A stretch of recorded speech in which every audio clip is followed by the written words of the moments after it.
The Powers Project. Carl, it's great to have you back again today, sir. I love that Coke machine you got behind you. I imagine that thing probably works. It does. It does. It was for my grandfather, who was a railroader down in Alabama. And when he passed in the early mid 80s, 83, 84, family doing the funeral thing, wandering around the homestead, was out in the garage where I'd been, but never for a while, found this thing covered up. Went to my mom and I said, "Hey, I know the thing I want." And she's like, "You don't want that old thing?" I'm like, "Are you kidding? I'll be the most popular kid in the fraternity. Are you kidding?" And it does work. I never got the Freon part fixed. So I'd have to have a refrigerator expert come in and make sure it's sealed. But if you plug it in, the motor works. The interior is fascinating to watch. And so, yeah, the original from like the mid 1920s, somewhere in that ballpark. I remember actually using one of those. I remember the lever and the bottle coming out. Yep. Yep. Not that I don't drink soda very often anymore nowadays, but I'm going to tell you something. Coke and a bottle out of one of those machines was amazing. Yeah, Little 6-ounce bottle, baby. That was the best. I don't know how, but it had a different taste than anything else, and it was just absolutely amazing. So it did. It did. Absolutely. Absolutely. And those machines, I don't know how the heck you got it there, but those machines are heavy as hell too. They are definitely great. Moving it, I've moved it upstairs. I've moved it. Yeah, it's definitely heavy, but yeah, it was a find.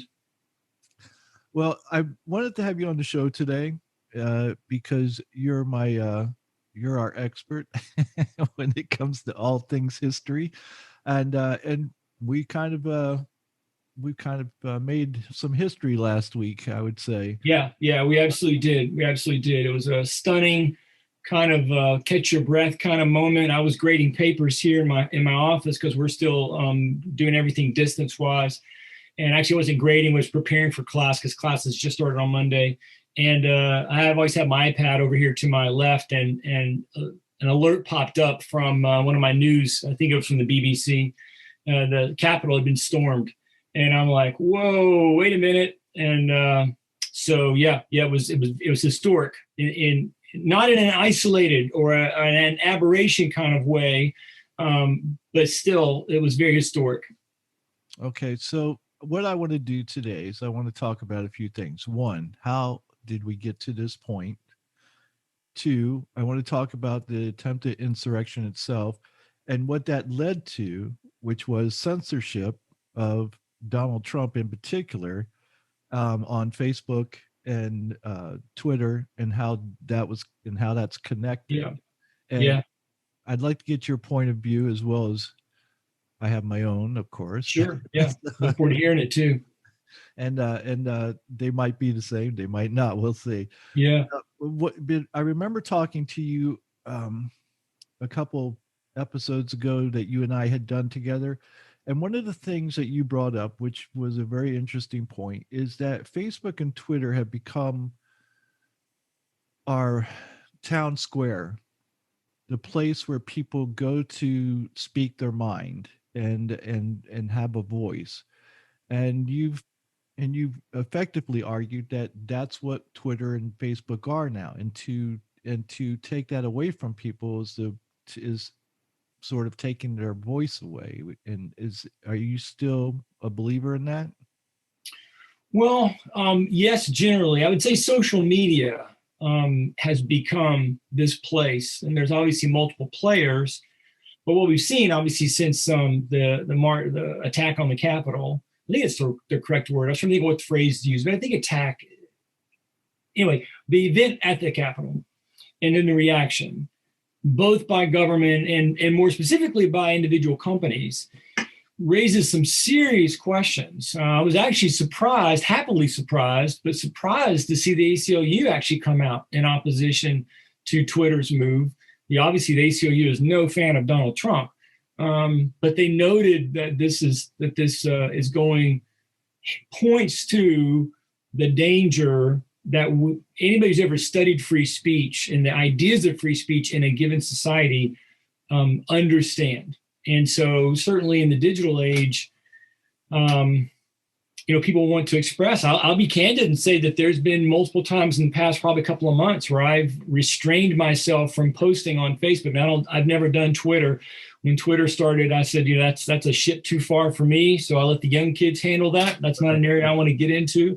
I'm glad it's my decision. But anyway, obviously they're private companies, and so there's a lot of legal questions which I would not suggest that I have expertise in to really kind of nail into, but just in a broad sense of someone or some group moving to silence voices that they don't like or that they think are dangerous. That would be the argument and counter. Well, it's not that I just don't like it. I mean, it's again, insurrection is the phrase that's used, which might be a stretch of a word. It might not be a stretch, but it might be a stretch. Societies historically have wrestled with this, right? So who gets to speak, who doesn't get to speak? When you look at Antiquity, one of the things that I really stress for the students to start really grappling with from the very beginning, so when we're looking at Egypt in the 3500 BC era to Mesopotamia, 3200 BC era, is that there's insiders and outsiders, and then what rights are afforded for those considered outside. And so that's a thing you kind of just pay attention as you're going through, say, Antiquity or through history in general, is that role. And so then a piece of that is who gets to say what when, and by what mechanism is afforded. And this was one of the great fights that our English forefathers were striving with in their great crisis moment that we call the Glorious Revolution, in that they wanted the free ability to speak openly. Now, they use the phrase petition the king, but what they meant by that was that they could speak openly about anything, including possibly overthrowing said king, and not be considered disloyal or have punishment aimed at them for such statements. So let me stop you there for just a second. So haven't we answered that question, though? Haven't we said, okay, here's what the First Amendment does? The First Amendment allows you to speak your mind without worried about being punished by the government. But what the First Amendment doesn't do is it doesn't give you free reign to say whatever you want to say without consequence. Particularly if what you say incites. So the classic example is you can't call out fire in a crowded room. Right. That's the classic example that's usually given.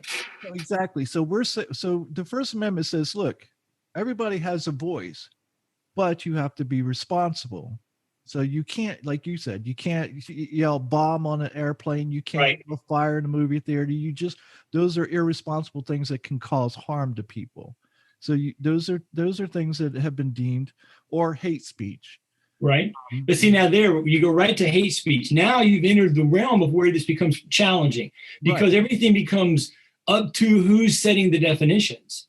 So who gets to set the definition? So to answer your first question, have we not solved this? I would say this will never be solved because it's always a moving target based on what the population at large is declaring their definition of something.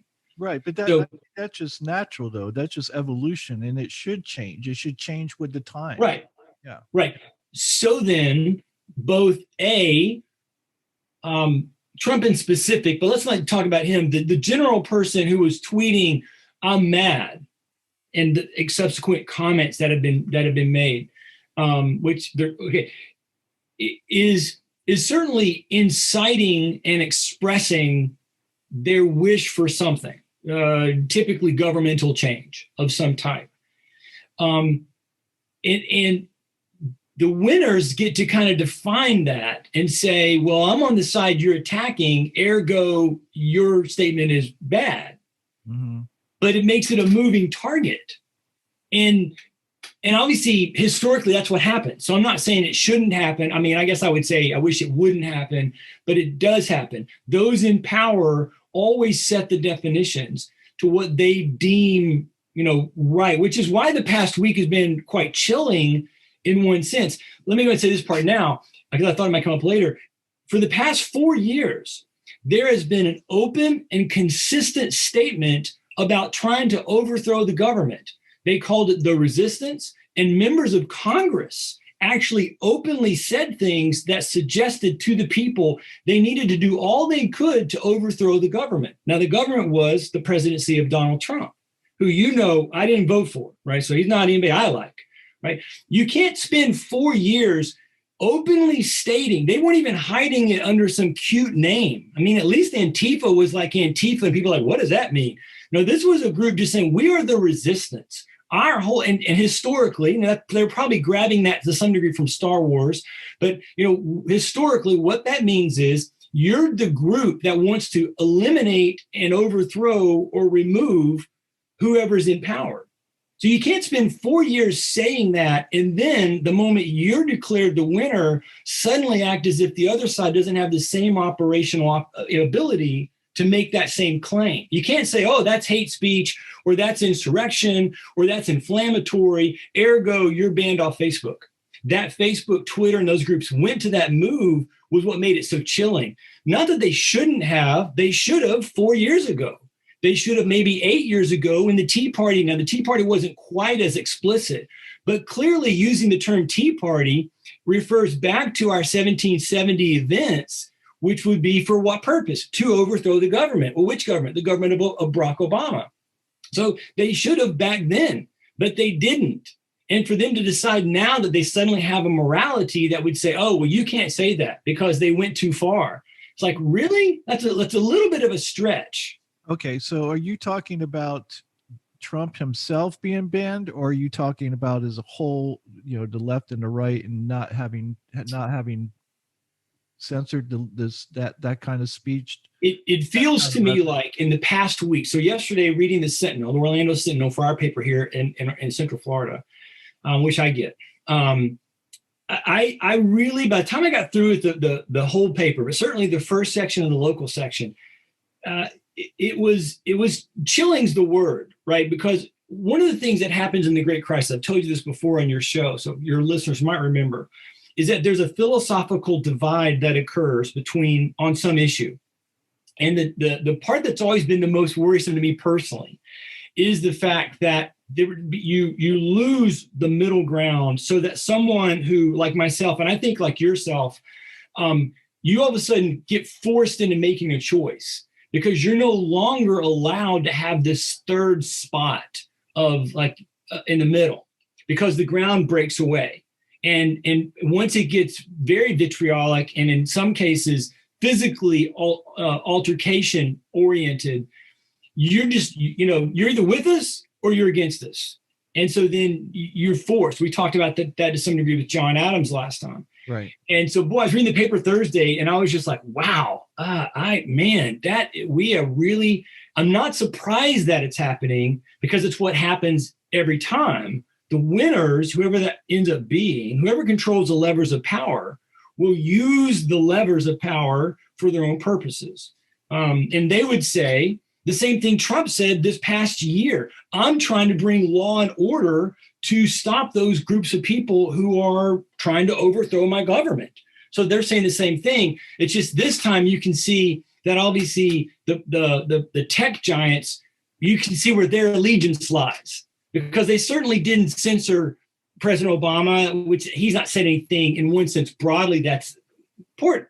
Trump, in one sense, I feel sorry for him like I feel sorry for some of my D and F students, because you can just see, I'm sure they mean well, but there's just literally going to be no way you can really pull this off without some significant changes. And it's possible that President Trump, and I still call him president for a little bit, I guess, is actually an evil mastermind. No, I don't think he's an evil mastermind. But I think he's a bumbler. I just think he has no filter, and he has no concept of what he's saying. I literally, it's okay that I'm wrong. And someone could say, no, he really wanted them to go attack the Capitol. I think later, while it was happening, he was sitting in the White House going, what the hell happened? And they're like, well, you said, and he'd be like, what did I say? I really think that little of his intellect. Yes. I could be wrong, but I just see him as a bumbler in the whole process there. I don't buy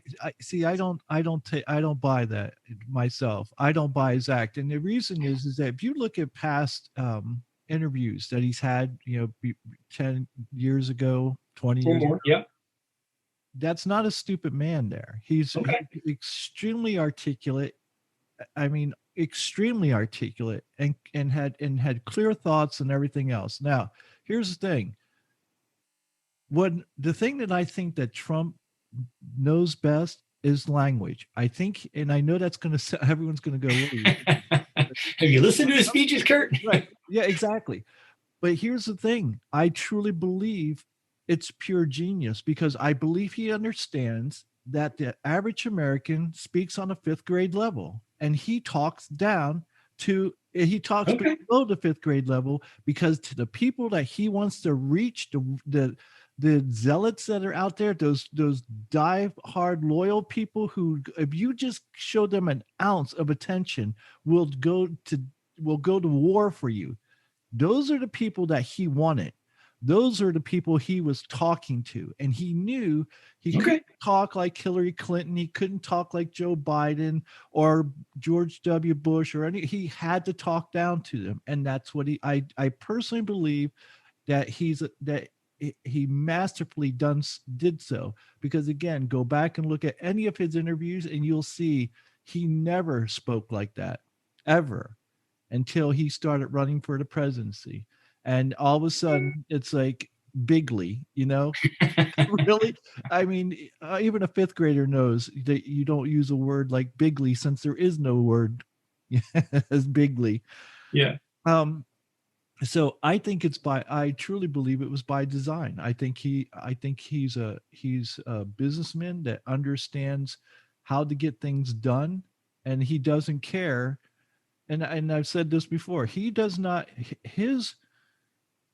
his rules are different than everyone else's rules because as a businessman, you do whatever it takes to get the job done.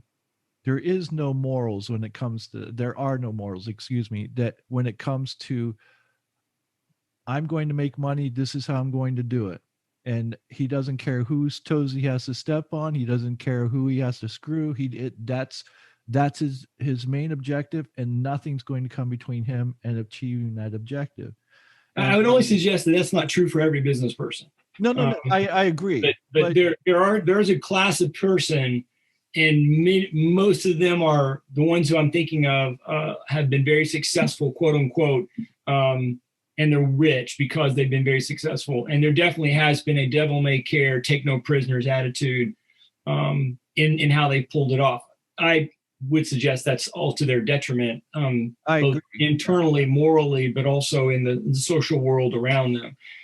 And I think he fits that class. I've never been told no, never felt like, yeah, I never lose. It's like, yeah, well, you can lawyer up on everything and you can walk away and take a $25 million bath because you're going to make $500 million over here. Right. So you don't care. You don't even count that as a loss because in your mind, it doesn't equate, even though you clearly lost or did something wrong or did something harmful, to others.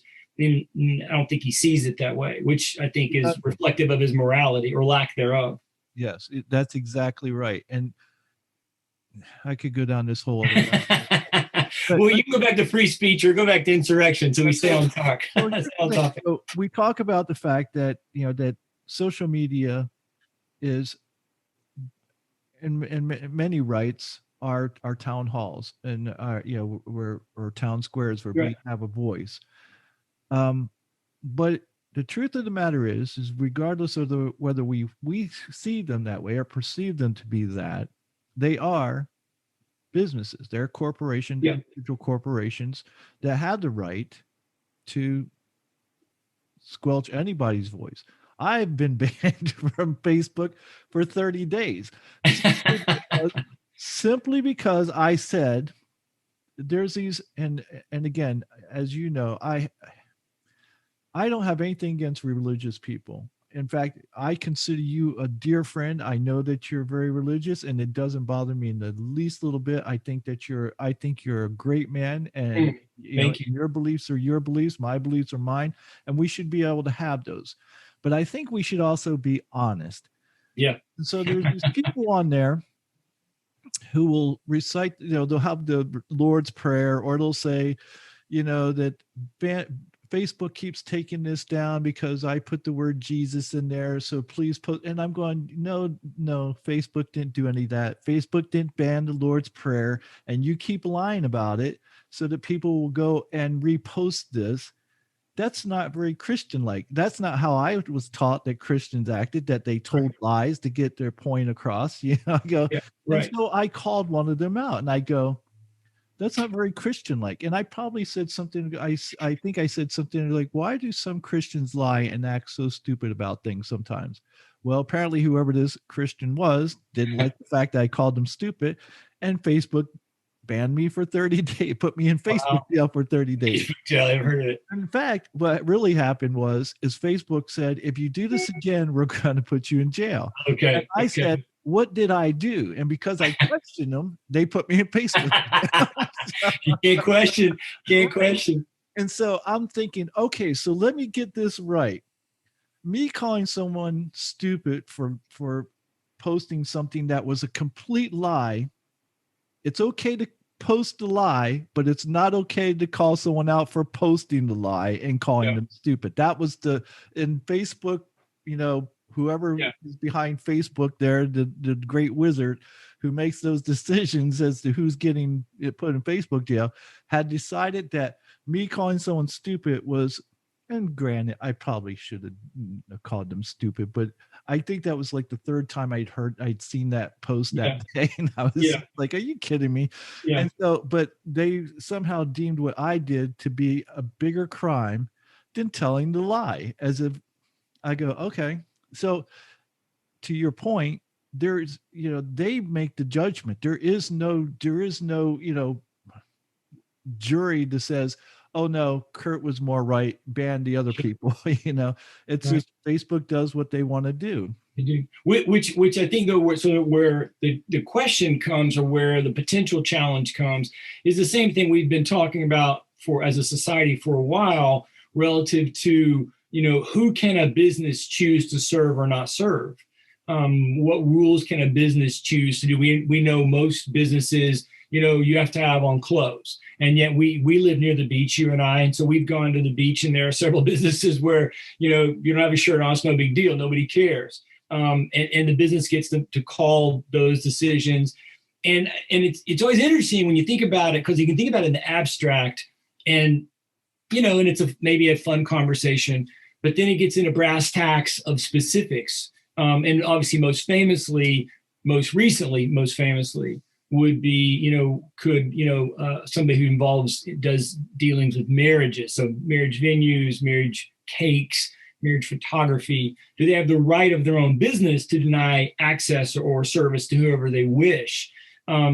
Which I think the Supreme Court actually eventually ruled that the answer is yes to that. But it's not with that, it's dissenters, right? People who are saying, no, that's wrong, you shouldn't do that, it's discriminatory, you don't have that right with your business. I guess it's possible we could think of, Target or a Walmart or a Wawa could choose, for whatever reason, to say, we're not serving you in here because you're a professor. We don't do professors. Y'all are troublemakers or something. I'm sure they wouldn't, but I'm just saying. But that's where that question comes, right? So Facebook has the ability. Facebook's obviously, or I should say more broadly, I think social media's argument is that they think that they're operating on a narrow spectrum, and yet most people who are obviously opposed to the either the establishment, or B, the Democrats in general, would say that they're operating on a broad spectrum, and that obviously is going to fall in the eye of the beholder. The question is, when you get it back to the issue of free speech, as we're discussing, and again, I would say that it's a moving target, that it's certainly not an easy thing to say. Oh, or you could say what the Supreme Court justice said from the 60s, right? Or maybe early 70s. I can't define pornography, but I know what it is when I see it. Exactly. Like, okay, fair enough. Last night I was doing a teaching session, and we're doing a session. I do it for a senior living center near us, and do a volunteer thing. And so we've been looking at Antiquity, and last night's session was on what lessons can we learn about the human species from Antiquity. And one of the points that I made is that you can see through Antiquity, through current day, the differences in when for a certain place or civilization when law is written and clear versus when it's unwritten, and how much there's a damage to rights and liberties, human rights, when the law is not written, when it's kind of vague or just up to whoever has the levers of power. So back to your example, did you say something worthy of 30-day jail? Obviously, it's arbitrary, and you probably did not have an appeal process. Or you might have been able to click a button and say something, but you didn't actually get to go talk to people. You certainly were in front of a jury of your peers who could say, Kurt said nothing worth banning from this, place. That guy didn't like it. I understand it. He complained to you, but who made you judge and jury, kind of a thing. And if Facebook, which they typically do, and I think all of them do, kind of tiptoe back to, well, it's my private business, I can do what I want. Something about that doesn't fit right or doesn't feel right to me. Now, I personally have bound myself to that. So just obeying authority, and I'm really careful about things I post. And most of the time I just scroll on by, right? I'm not gonna get into it because it's not gonna do any good. But I do as well, only because what happens is that if I get put on Facebook jail, then when I have podcasts, and I always use Facebook and Instagram to post my podcast, the episodes that are coming up, I can't do that.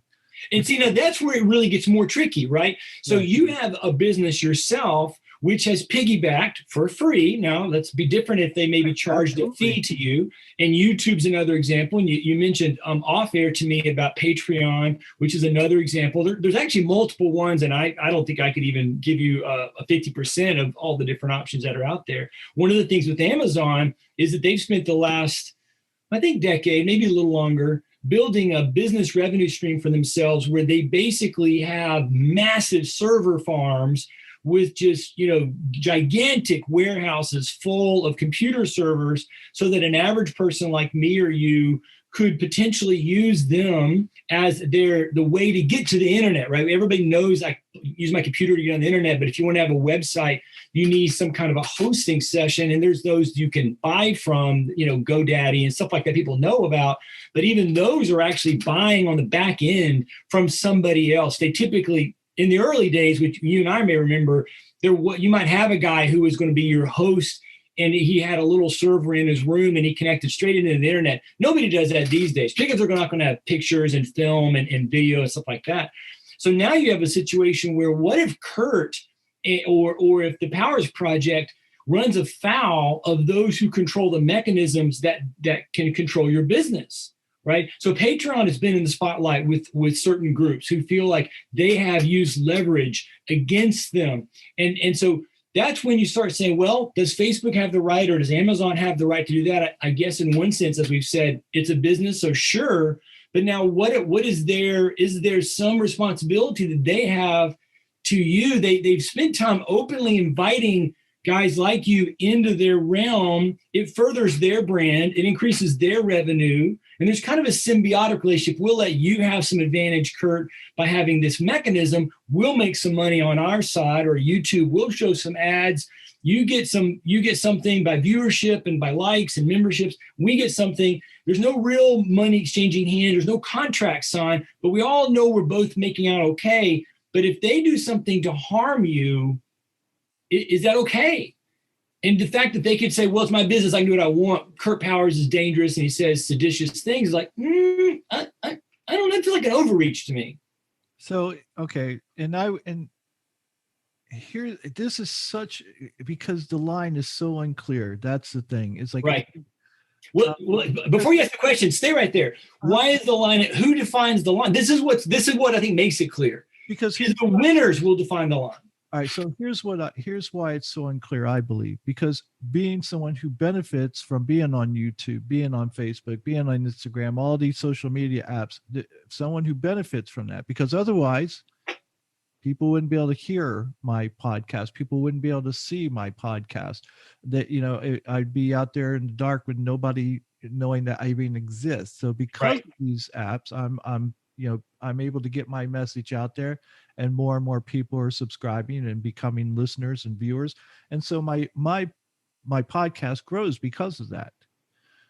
But in the same sense, they are a business as well. And if I say something, and if I, like, let's say for instance that Facebook and Twitter didn't ban Trump from tweeting, and Trump does continue to lie about this falsehood about the election being stolen, and he had already spoken to these people to and riled them up to where they were willing to go to the Capitol and storm the Capitol building.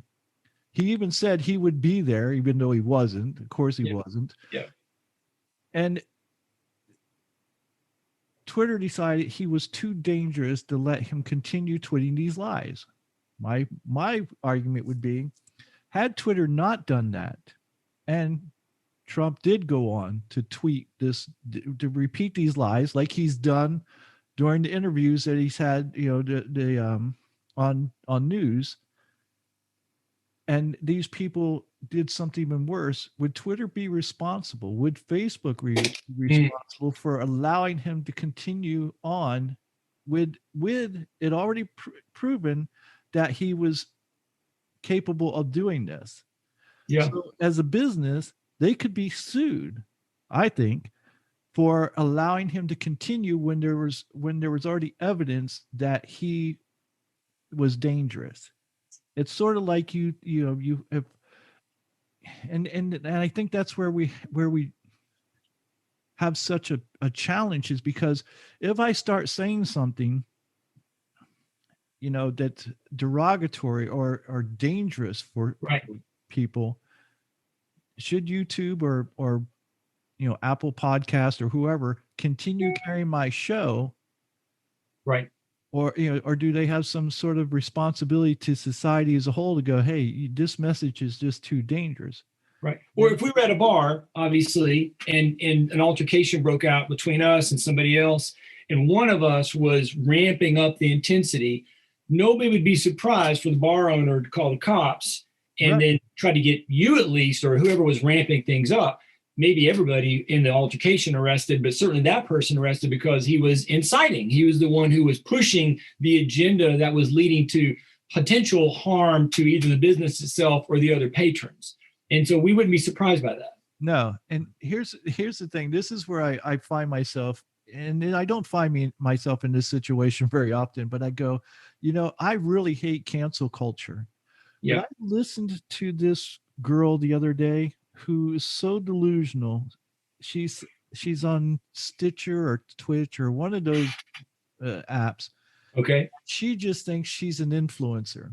Okay. And I don't know that she really believes what she says about how beautiful she is, and that, but she's just a nasty, nasty, ugly person on the inside. So I don't. First off, she's a 5 at best, my opinion. But even if she was beautiful on the outside, even if she was a 10, she's still a negative 10 to me, because her insides are so nasty that that's just what she represents. She went off on this girl who had cancer, called her fat, making fun of her wigs. I mean, just like the nastiest kind of person you could ever, like, who does that to a cancer patient? And I thought, if there was ever a time for cancel culture, this woman needs to be canceled. And yet, if I sit there and I go, oh, let's use cancel culture to cancel her, then, like you said, who gets to determine who gets canceled and who doesn't? So do we cancel? Don't we cancel? Are there lines that we can draw? Because you said earlier, and you're absolutely right, that liberties are always taken away, or when they're not defined, when it's just vague. It's like you said, I can't define porn, but I know it when I see it. That's dangerous. Well, in the phone or the tools, we're using a tool right now, you and I, so we have to acknowledge we're benefiting from it. The tools have maximized the megaphone, right? This is, again, we are in such uncharted waters. Most people simply do not have a good historical grasp to understand this. We are not at this moment, and not because of Trump, what we're talking about, the social media megaphone side. This last 10 to maybe 15 years, we are in a new epoch. I am convinced historians in 3021 are going to be writing and teaching history. And much like we talk about the Renaissance and we look at dates like 1648 or the coming of Charlemagne, and we talk about these specific dates and we say there's kind of a before and an after. I mean, Jesus gets the most famous one, BC AD, but there's actually several of those throughout history, before that moment, after that moment. And we're living on one right now, which means a lot of the things we thought we knew no longer can work, which is why, again, you said, you and I were talking about this off air, I'm not using the phrase back to normal. We can't go back to normal even if we wanted to, and we're not going to go back to normal. We're in uncharted, going forward waters. And so when you think about a definition of something, it's one thing for like the example I gave, a saloon owner or a bar owner or even a Wawa owner to have maybe some sense of this is what my society will accept, what maybe is cool at the bar, where the lines are as far as language and tone would be perhaps very different than what's allowed at the CVS. And I think most people, a guy who would be at both places, would get that and know that and not question it, not argue the point. They just understand that I can say things here at the bar that I can't say at CVS, and they're all cool with that. But this thing and this thing we're on now, it's changed everything. So I think last time, or maybe a couple of times ago, you and I were talking about what do we do for the future? And this is definitely a rabbit trail. I won't take us down, but just mention it, that we need to be thinking, we're going to have to be thinking in paradigm shifting new ways. And so this is one of those moments, I think, where you start to say, I know what I believe free speech is. I know some of the examples that I can give. I think I know the limitations or at least understand the realities of a business. But how all that fits together in a situation that involves a megaphone. That girl could be nasty, assuming that your observation is correct, and would have been nasty 30 years ago, 50 years ago, 100 years ago, right? And her society would deal with her as her society dealt with those, either liking it, yep, the cancer girl, hater, whatever, or banning and ostracizing and shunning and shaming the mouthpiece girl, right? And they would, but nobody 15 miles away would know anything about it. It would be that society and that people group able to generally define where those free speech lines may be. And as we've moved into, first with television and now with the social media and the internet over the past, say, 30 years of the internet, but the past, say, 10 to 15 years with kind of mobile computing is what I like to call it. When you think it, we're now where the definitions don't work anymore. We're going to have to really think our way through, what does this mean? Certainly, let's go ahead and give Mr. Trump, complicit intent, that he knew what he said, he meant it. He's actually disappointed more people didn't show up with more weapons and more things weren't done, like taking hostages. Maybe that's what he's thinking. Okay, fair enough, right? That seems to me to be certainly a line that should not be crossed. When you have hundreds or thousands of people expressing the same type of thing, which for the past 4 years, go back and look up the hashtag resistance, and you'll see those same kinds of things, saying just hateful things about President Trump. And if you go back for the 8 years before that, I would suggest you'll find hateful things said about President Obama and about President Bush. Murder, killing of family, destruction of property, destruction of lives. When we allow that to happen, we can censor maybe the one guy, but when you begin to say we're going to censor everybody who holds this belief with this kind of a tool, it's chilling is a word that I've used because I feel that's the correct word. It is really, it's not the direction I would want us to go as a people, but it's not something that we can easily put our hands around right now because we're in the defining moment. It's like there's somebody writing in the room with the pen going, let's use this word. No, it's an adjective. Use this word. And it's just us in the room making the definition we're going to tell everybody else, except it's happening in real time and it's happening with millions, billions of people, not just 2 or 3 people in a room. Well, as you're saying this, what's coming to my mind is the only way that we get a grasp on this is for us individually to make decisions based off of who we are and what we're going to allow. And let me elaborate just a little bit. I have a friend who is a big Trump supporter, and he just unfriended me, which I'm surprised it took him that long. mean, honestly, I'm because sorry though. I'm sorry. well, I am too, because I thought a lot about this. I mean, like I thought a great deal of this person. Yeah. I thought he was a person that I still believe he is, but I think he's having so much fun trolling that I called him out on his nonsense. I go, look, this isn't funny. I didn't think it was funny back then. I certainly don't think it's funny now where people have lost their lives and you still want to make a joke out of everything. You want Yeah. to pretend like, like this is the only thing that matters to you. And from the person I know, that's not true, but you're willing to keep playing this game. And Yeah. as long as you're willing to do that, I'm going to keep calling you out.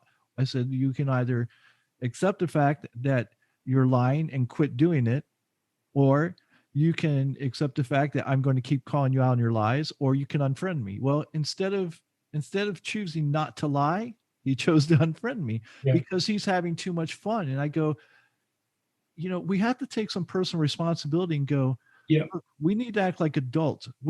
And I think this is where we have a lot of our problems with social media, is that when you talk about that, the girl who hated the cancer girl and nobody would know outside 15 miles, they could shun her, ostracize her, do whatever that, whatever would be acceptable at that time would be done.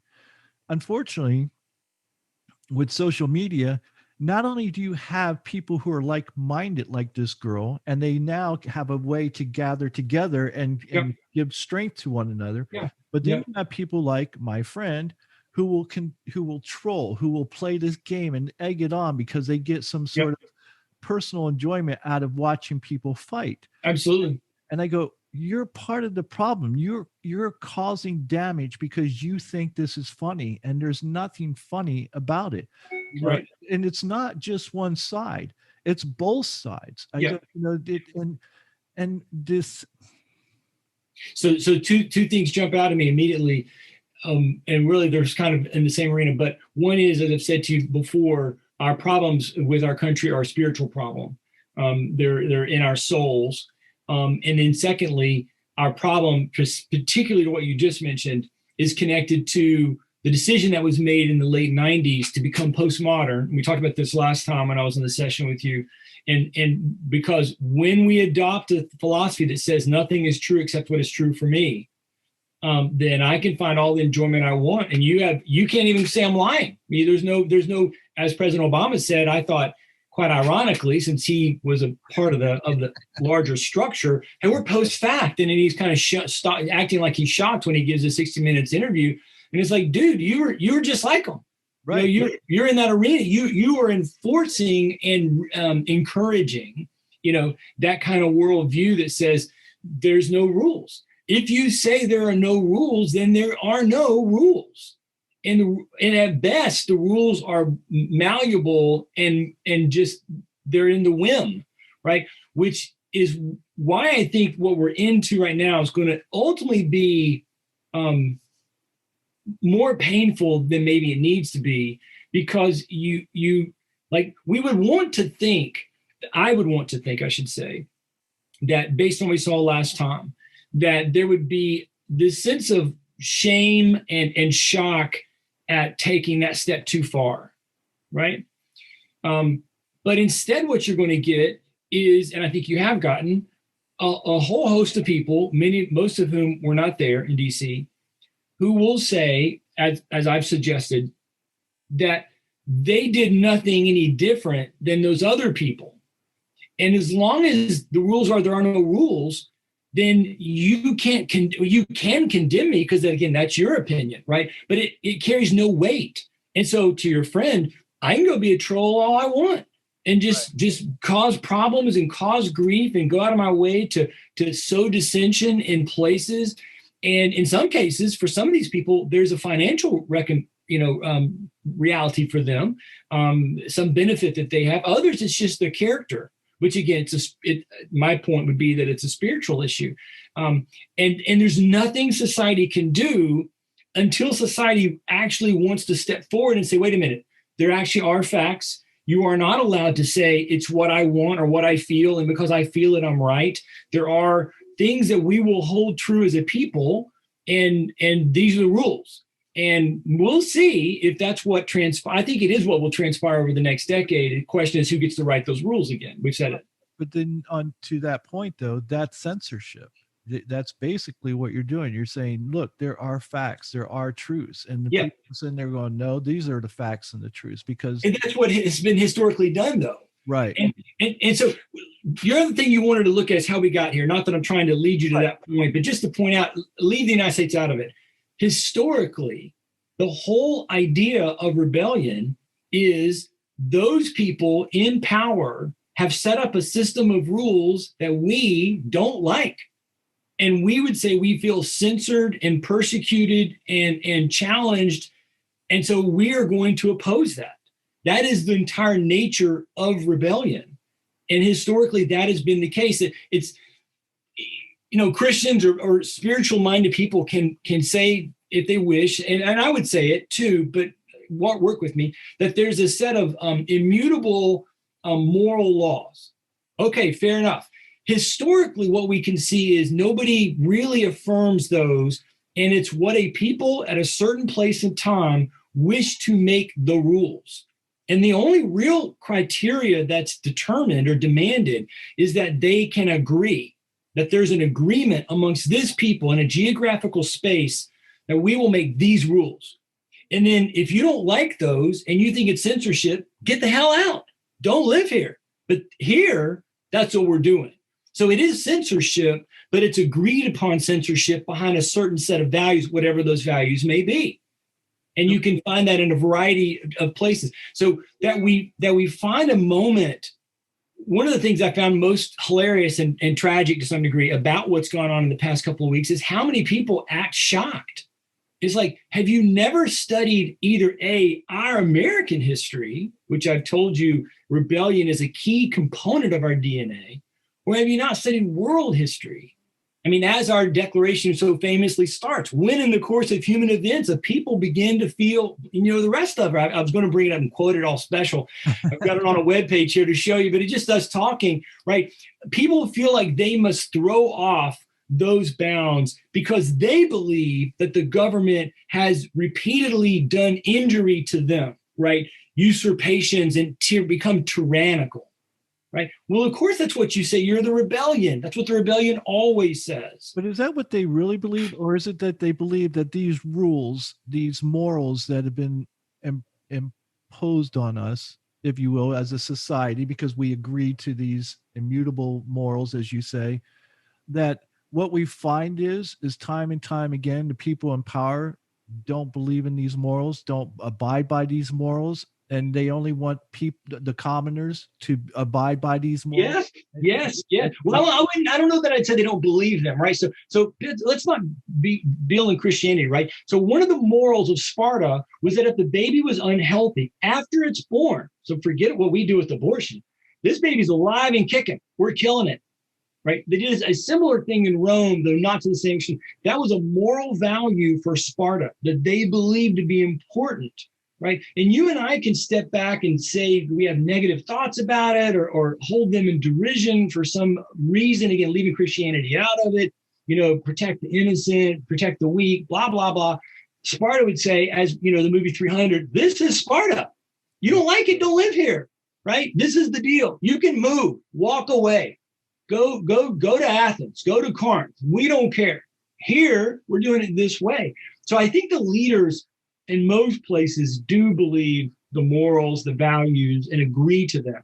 What I think we find is that most places, leadership always corrupts, and those in power do everything possible to stay in power, including things that break their own moral codes. They'll do whatever it takes to stay in power, and in doing so, become oppressive so that a group then does form a rebellion against what they perceive to be the oppression. So if I agree with you and say they may believe in these morals, they may, but they don't believe they have to abide by them. And I think this is where we have the, where people get upset and where they find their government to be tyrannical or feel that they're being tyrannical, because it's like these laws apply to us.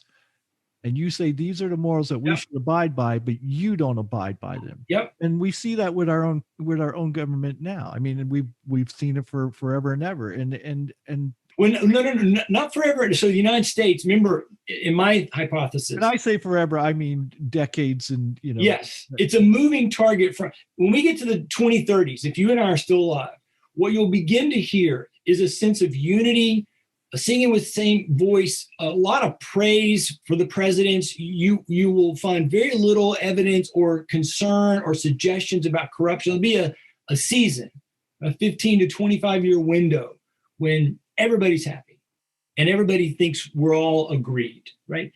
But what will happen is over the next 80 years after, you'll make that same move to where you begin to see that sense of those in power becoming very happy with being in power, mm-hmm. and will do everything in their power to maintain the levers.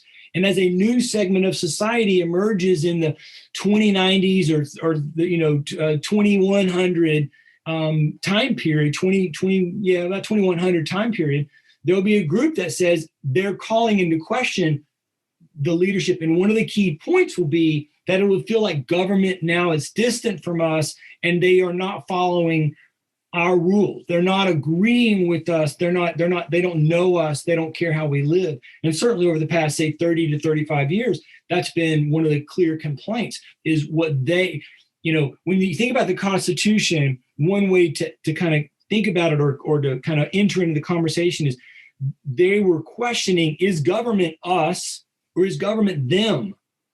They rebelled against the government that they claimed was them so that they could create a government that was us. But what happens over that every 80 years is there's a segment of society who begins to say government's not us. They're now distant from us and they are oppressing. When it's an us, there's no oppression.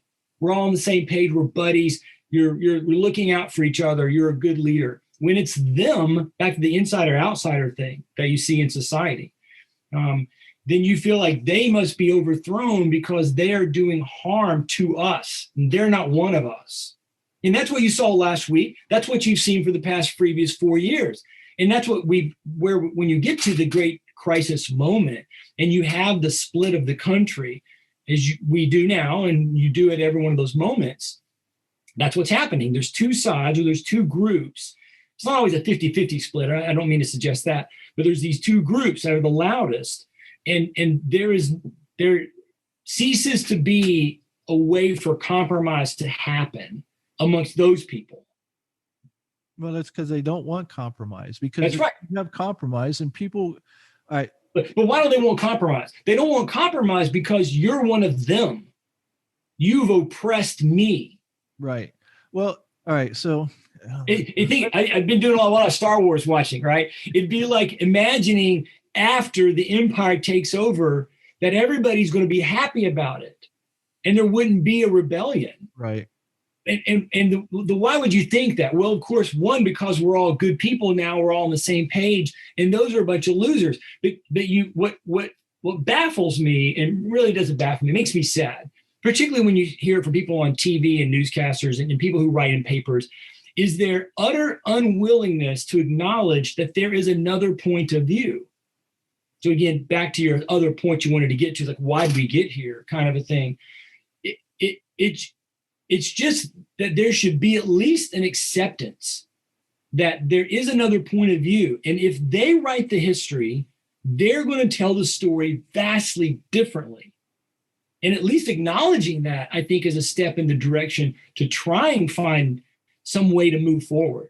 But what you go to, and you've seen this past week, is basically anybody who ever remotely leaned to Trump's side is an evil person and must be found out, must be fired from their job, must be stripped of their ability to participate in social media, et cetera, et cetera. You now have really drawn those lines to saying that you're at least unwilling to acknowledge that they have a voice. Very similarly to how President Trump and his side this summer was acting as if there was no reason for all the marches and things that were taking place in the summer, which was not about the resistance. It was a different animal, what was happening this past summer.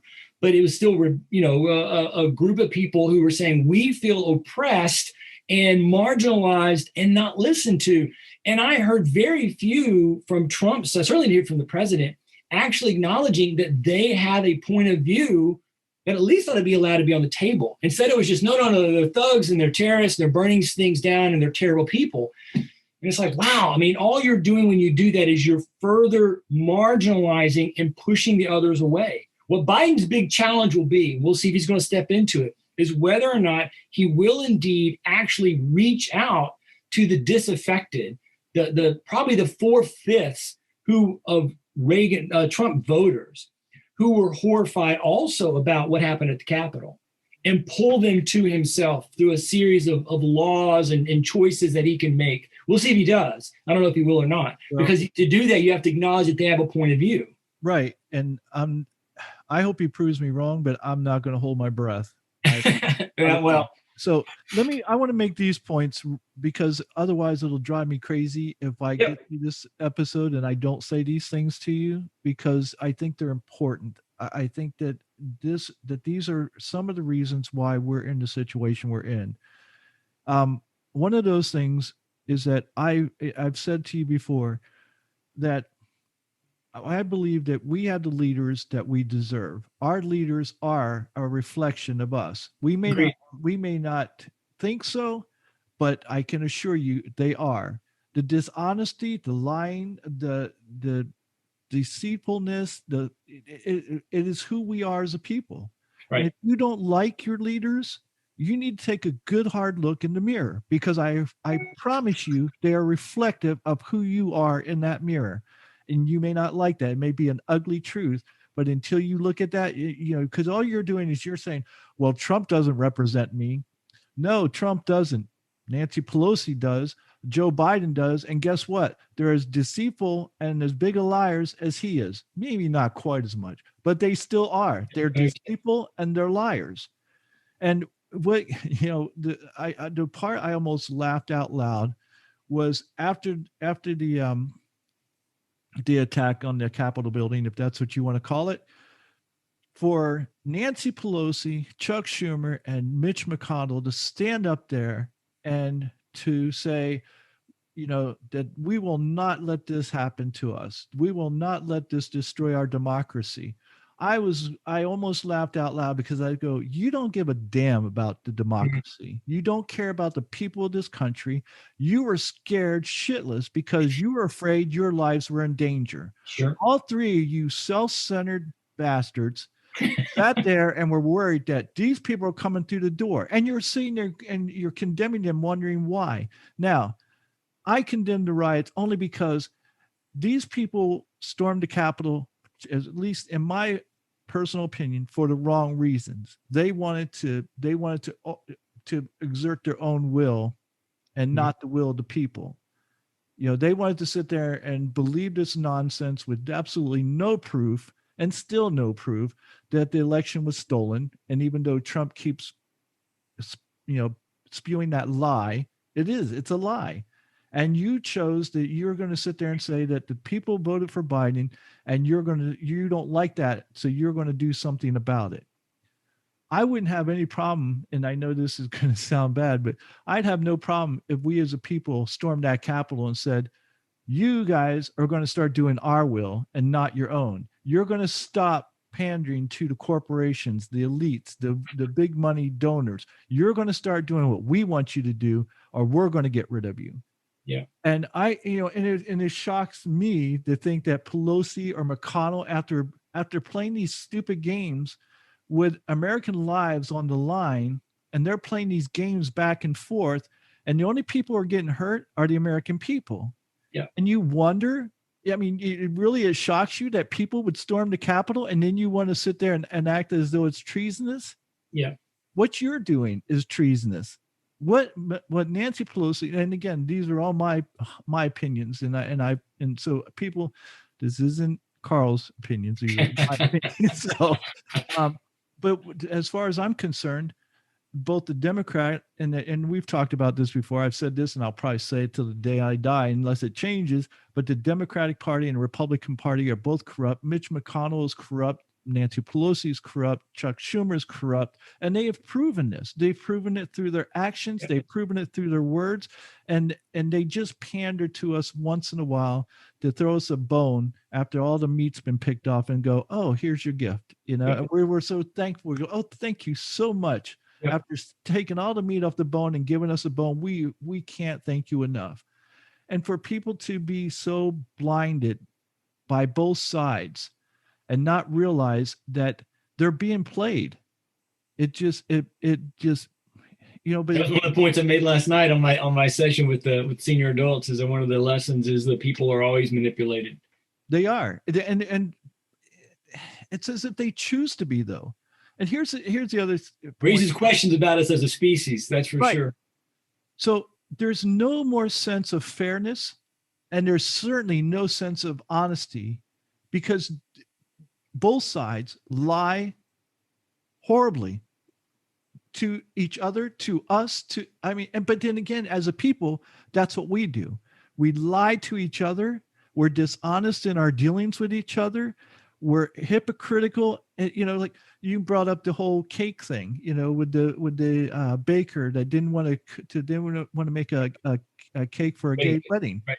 It's like, but I guarantee you that person who complained about having to make a cake for a gay wedding, the people who complained about Colin Kaepernick taking a knee and saying, oh, well, he should be able to be fired from the NFL because he took a knee, are the same people who are complaining that Twitter banned Trump from being able to have, you know, his tweets. It's like, don't be a hypocrite. Yeah. Find what side of the line you want to be on, and then be there the whole way, not just when it's convenient for you. And then when something goes wrong that you don't like, you skip over to the other side. That's, you know, because now you're being disingenuous, and that's a nice word. It is a good word. Because I'd rather say some other things that I think are much stronger than disingenuous. You're doing good. You're doing good. Well, let's take a few moments, if it's okay with you. And yes, please. Let me give you my take on how we got here.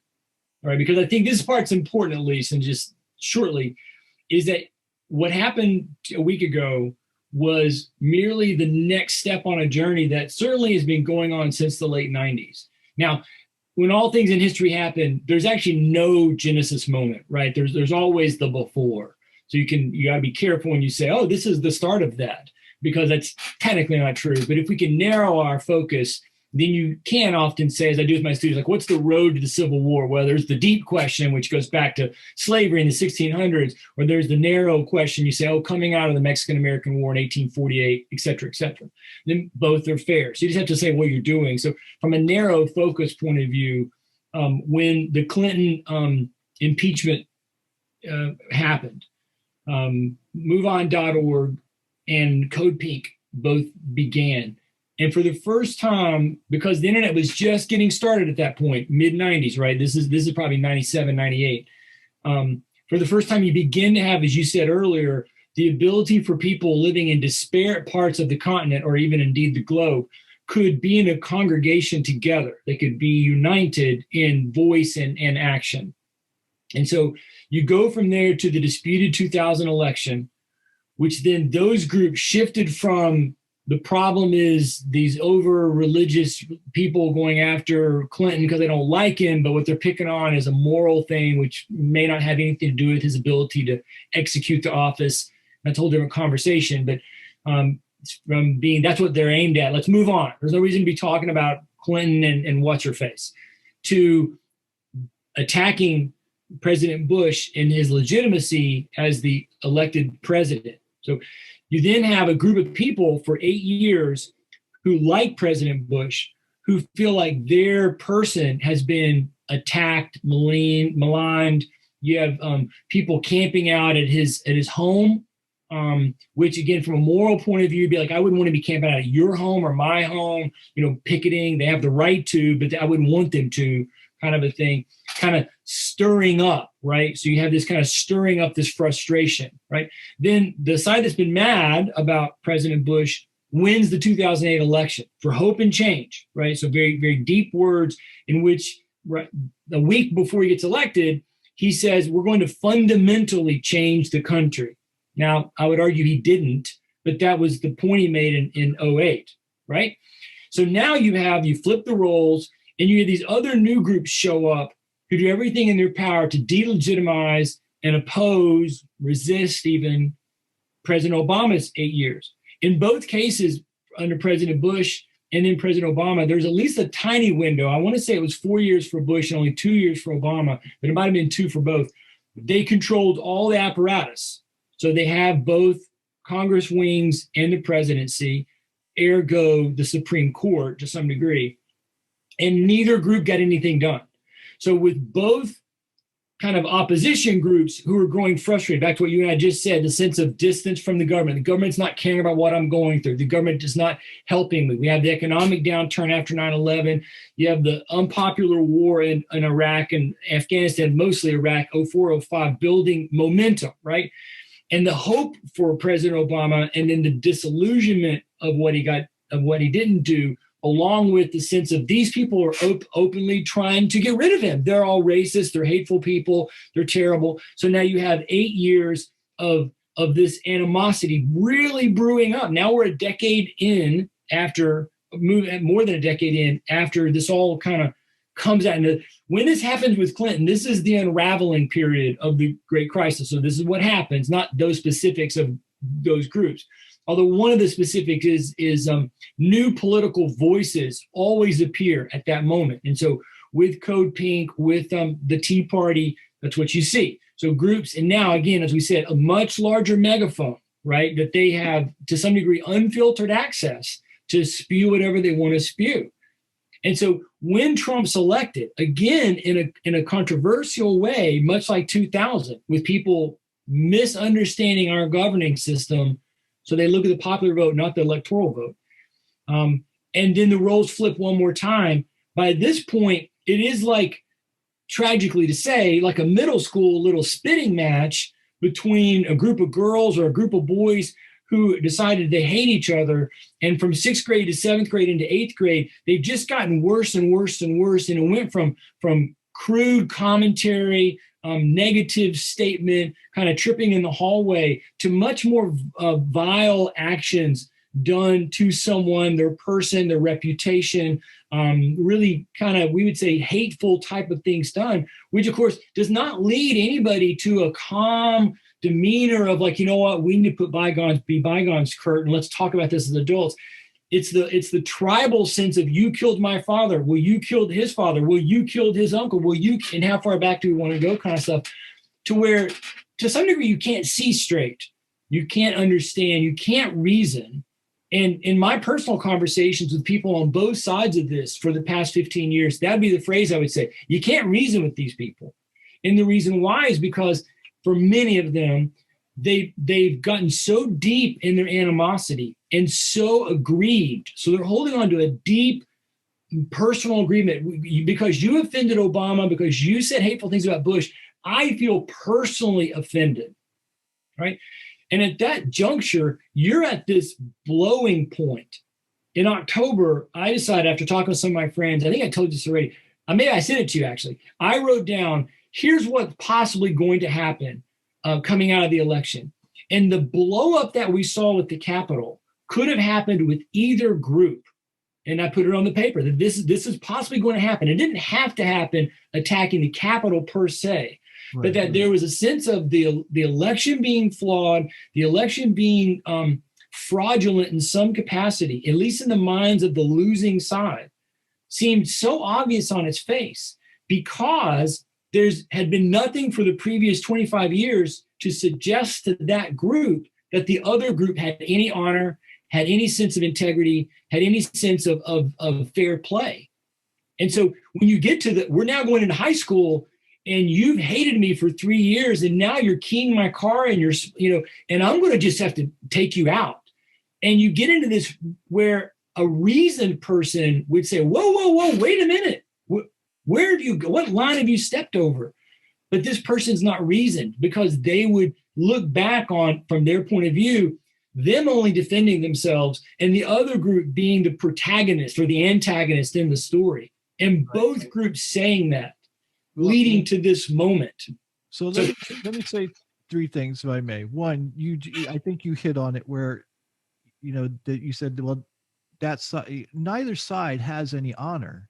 Yeah, I would agree with that. So, so where do we go when we have no honor? That's the thing. It's like, where do we go from there? Because no one wants to be, well, if Biden would step to the middle, he could literally, he won't, but if he would step to the middle, he could form a third party immediately. Not even a third party. He could form the party, right? Where people would flock to him. And you watch, if he did it, congressmen and women would leave their R&D parties in a heartbeat. If he did, I mean, right now, not 6 months from now, right now, and he won't because of the inauguration or what that would be. But if he would do that, and he would reach out, maybe 6 months now, maybe for the next year, FDR's famous 100 days, but for at least 6 months, do everything in his power to carve out a boundary from which the AOC left Democrat establishment, they're excluded. The crazy establishment, people like Rubio and others, they're excluded. And he called people to come here for honor's sake. He could do it. Yeah, unfortunately, he won't, and that was why he became the nominee, because he's a corporate Democrat who will toe the line. Because the Democrats want to maintain power and money, the Republicans want to maintain power and money, and they will do everything in their power to make sure there is no real threat of a third party, and that's why Biden. There's one little piece that you see that many corporations in this past week have said that they are canceling their funding. Now, many of them are aimed only at anybody who supported the Capitol or who voted against but others were just going to blanket. They're like, yeah, we're not going to give money right now. Russell Brand had a really good video yesterday that I posted on Facebook this morning, where he was correctly, in my opinion, noting what you said, that until we clean up and find some way to cordon off most of the rich money in this country, we're not going to get anything better. But I was really intrigued by it. We'll see if they have these companies and these organizations have the backbone to kind of walk that out, right? To go long term, right? A year, 2 years, 3 years. I don't know that they will either, but that would be powerful if they did. Yeah, I don't see that happening. They like being able to purchase their power and all the perks and things that they get by lying in the pockets of our politicians, and they're not going to let go. They're not going to let go of that. If they're not lying in the pocket. I'm an idealist, man. I know. But that's why I'm an idealist too. And my idea is like what Bernie Sanders said: get money out of politics. You want a government who works for you. Get rid of money out of politics, because what will happen is once you get rid of the money, you'll get rid of the Pelosi's, you'll get rid of the McConnells, you'll get rid of the Rubios, you'll get rid of all these. So, devil's advocate, how would you suggest you do that? It's not going to happen where Congress signs off on it. No, but that's, yeah. So here's the thing. And this is one of the things where I talked about Bernie Sanders, where everybody wanted to give him crap. I go, look, one of the things Bernie had said is that if he became president, he would call out every congressperson who did not vote to get money out and hold them. And so that we could see, and I said this long before anyone else, I swear. I said two things, and people just picked up on it. Sure, you said more than those, but go ahead. But I said many years ago, I go, our elected officials need to have patches like NASCAR, so we know who's sponsoring them. Yep. Well, that's what we need. We need them called out so we can go, oh, you still want to make money off our backs. You want to beat profit from us. That's why you got into this. That's why Marco Rubio got into this. He doesn't give a damn about the people of Florida. That's why Rick Scott. I mean, I could go on, and it's not just Republicans. There are Democrats who are the same exact way, who are there to profit for themselves. Nancy Pelosi is one of the biggest. Hillary Clinton, Bill Clinton. I mean, they are there to line their pockets and don't give a damn about the American people. And they've proven that in their actions. But you can't convince the left of that, and you can't convince the right that the Bushes did the same thing. You just, because they're too busy. Well, and structurally, as my little campaign showed on a microscopic level, you can't win without the money. Right. So then back to my question. I mean, what I was trying to get to, and I was probably being unfair to you in setting you up. The answer is you have to have a rebellion. Right. The only way to do it, I mean, I like to believe that Bernie would have the moxie to have actually done that had he been the president. I I, don't know that he actually would have. And even if he did, I don't know that it would have changed anything. In other words, just somebody standing up saying shame on you does not change the ability for Disney and Coke and Pepsi and Ford to give millions of dollars to both groups, like they most of them do, because they want to make sure they're on the winning side no matter what happens.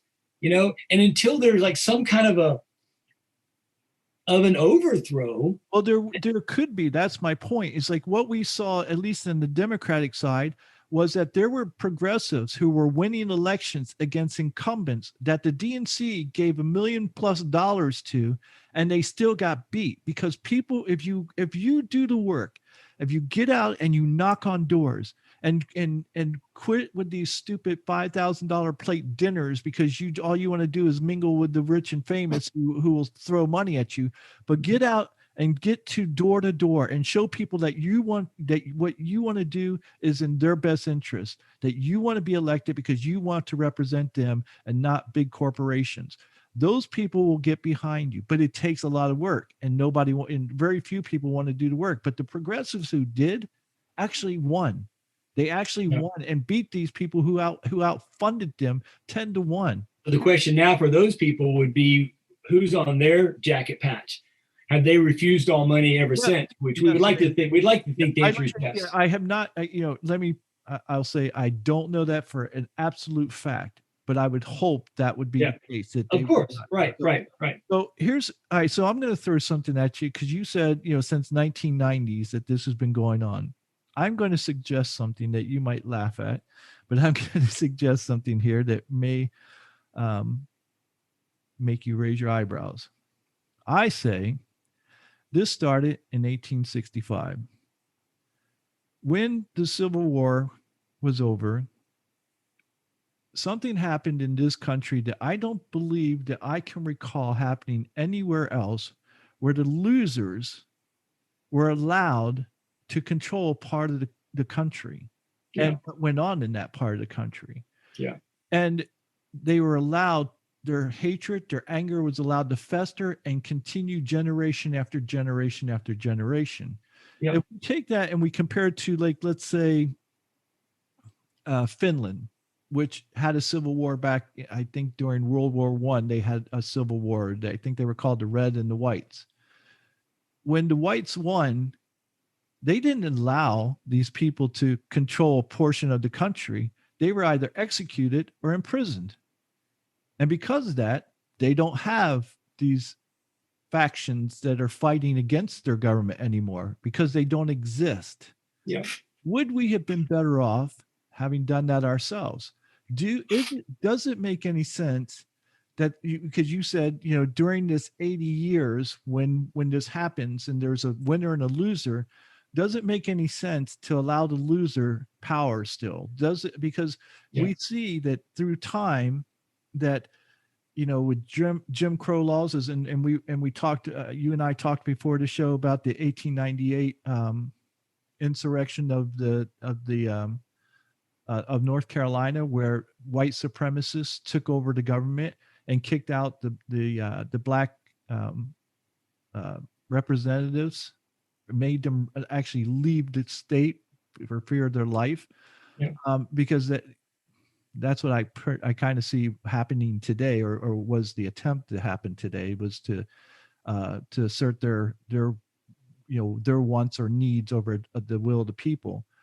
Um, we see that as blacks had started to progress, we saw these statues of these white supremacist leaders that to represent white people and their proud so-called heritage or whatever you want to call it. We see that throughout time there's this continual um, vitriol for the winners, for the government that is today.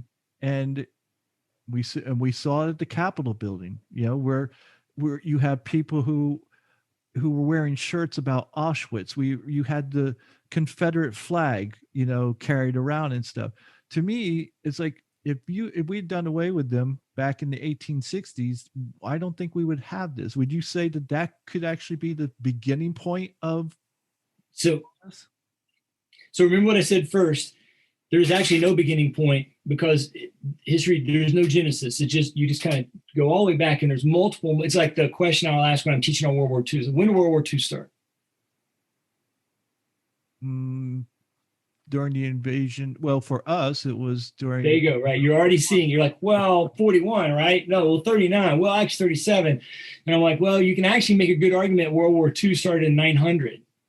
And of course, that's true. And it's also not silly, but it's like I'm stretching the point Right. that you can trace a series of events. So I'm not trying to dodge your question. I'm just trying to say, I agreed with you already when I said, when you're saying, where does this begin?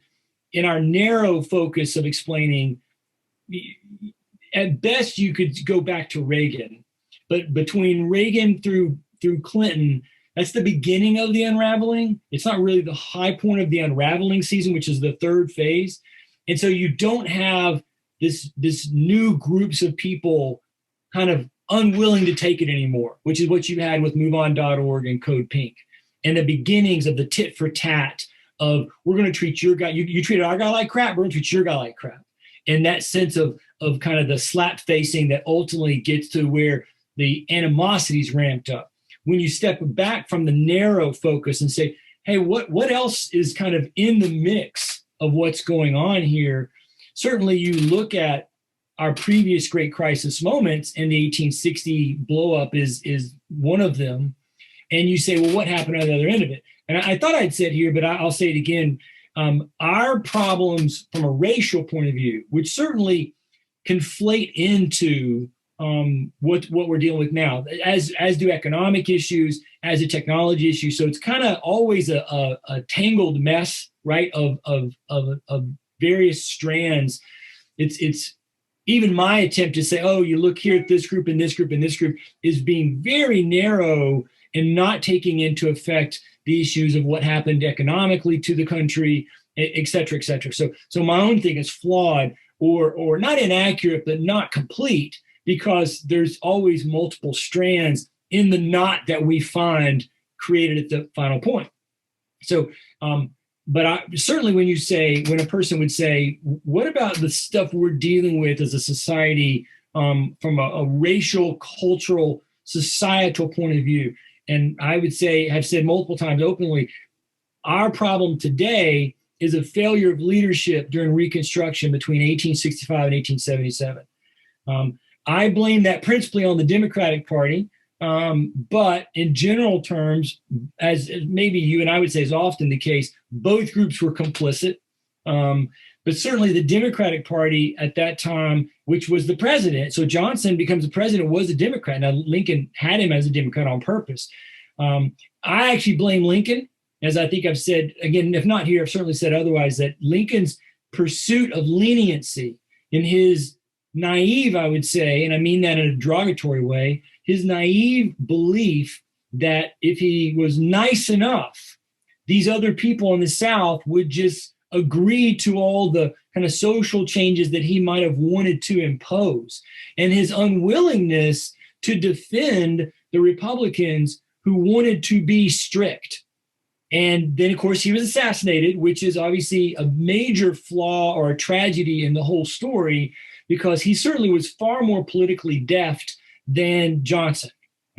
You kind of look at Lincoln to Johnson like somebody I think could fairly look at Obama to Trump, somebody very deft politically, somebody who I at least think is a huge bumbler about a lot of things. And so you take Lincoln out of the equation, all you're left with is what he did up to that point. So he kind of ran Reconstruction for a year and a half and made it extraordinarily lenient, which basically said to the white South, hey, you do what you want to do. Just, play nice when I tell you to play nice. Instead of then enforcing a more stringent view that the Republican Party wanted to, at least a wing of it, probably a third of it, wanted to do, which would involve loss of land, loss of voting forever, certainly loss of any ability to hold office. You take away their land, take away their ability to vote, take away most of their money, And then you stretch that out for about 60 years. Grant was asked at the end of his life, which I want to say is in the 1880s, kind of what happened. And he's like, we just didn't do it long enough. And basically, the short version, we just, we basically just cut it off so quickly. So you lose the ability to influence generationally. Wasn't it because didn't the plantation owners, didn't they lose their land for a while? In fact, didn't like some of the slaves end up gaining that land? 40 acres and a mule. That comes from a decision that Sherman made. Right, but that was taken away from them. That's right. Yeah. Because Lincoln never supported it. This is one of the great tragedies. Now, that happened in November of 64. And of course, Lincoln's killed in April of 65. I have never found on record any place where Lincoln said openly or even privately what he thought about Sherman's decision. And I think his plan was, we'll wait and see what Congress wants to do with that. But I don't really feel like he was fully supportive. Now, he didn't try to stop it either. So to be fair to the president, it's not like he came out, and he had done this previously in other situations. He, could have in January or February issued a statement of, hey, we're not doing that. He didn't do that either. So maybe he did like it. It's just there's nothing on record by it. But because I also say there's nothing on record by it, because Johnson largely, certainly for 66, 67, Johnson was very conscious of, much like LBJ, trying to not change anything that Lincoln had clearly, directly stated, right? It wasn't until the midterm elections in 66 that Johnson, to some degree, felt like, well, they all hate me anyway, so screw it, I'm going to do what I want to do, right? So initially, I think had Lincoln really been very clear about supporting it was Sherman's Field Order number 10, I think it is. But basically, it was an order that gave every family or working adult male 40 acres. And then they did have some thousands, actually, or hundreds at least, I think thousands, of leftover mules and horses. You can have one of these also. And so all of now, South Carolina, all of Georgia, and the northern part near Jacksonville, the northern part, they gave all that land. And had Lincoln said, let's take this and ramp this up, it would have been transformational, but he didn't. Right. And so the failure of Reconstruction has set us up in much the way you described. Yeah, I personally refrain from saying that. Let's use a different topic. The economic failures of the trickle down theory and the kind of the growing gap in which we see the purchasing economic power of the middle class stagnant and even in decline, and then say, oh, so everybody who was marching, on the Capitol were mad economically. Certainly, there are some who are mad economically who were doing what they were doing, but I'm reluctant to go. It feels too easy to go down that road singularly. And I would say the same thing about, say, race and racism. It's too easy to go down that road singularly. Were there people who are still unhappy about any accruement of equality to other people groups other than their own? Yeah, there sure are.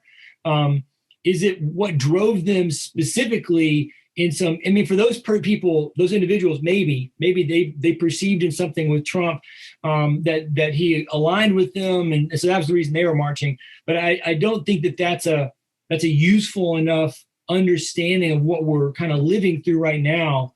It's painting with too broad of a brush.